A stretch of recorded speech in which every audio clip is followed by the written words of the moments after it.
நாமக்கல் மாவட்டம் ராசிபுரம் அருகே தனிநபர் ஆக்கிரமித்த அரசு புறம்போக்கு நிலத்தை மீட்டு ஏழை எளிய மக்களுக்கு வழங்க கோரி தாசில்தார் அலுவலகத்தில் காத்திருப்பு போராட்டத்தில் ஈடுபட்டனர். தகவல் அறிந்த அதிகாரிகள் போராட்டத்தில் ஈடுபட்டவர்களுடன் பேச்சுவார்த்தை நடத்தி உரிய நடவடிக்கை எடுக்கப்படும் எனவும் கூறினர். இதனையடுத்து போராட்டத்தில் ஈடுபட்டவர்கள் அங்கிருந்து கலைந்து சென்றனர். சுமார் 2 ஏக்கர் நிலத்தை மணிசேகர் என்பவர் ஆக்கிரமித்து வைத்திருக்கின்றார்.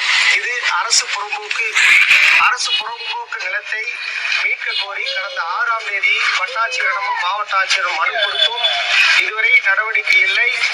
2 நாட்களுக்கு முன்பு அவர் அந்த ஆக்கிரமிப்பு நிலத்தில் தென்னம்பிள்ளை வைத்தார். இதை தொலைபேசி மூலமாக வட்டாட்சியரிடம் தெரிவித்தோம், ஆர்டிஓவிடம் தெரிவித்தோம், மாவட்ட ஆட்சியரிடம் தெரிவித்தோம். அதன் பிறகு தென்னம்பிள்ளை வைப்பதை தடுத்து நிறுத்தினார்கள். மேலும் இந்த நடவடிக்கை போதுமானதல்ல. அந்த 2 ஏக்கர் நிலத்தை மீட்டு ஏழை அருந்ததியர் மக்களுக்கு வழங்க வேண்டும் என்ற கோரிக்கையை வலியுறுத்தி இந்த நாளில் கவன காத்திருப்பு போராட்டத்தை ஈடுபட்டுக் கொண்டிருக்கிறோம்.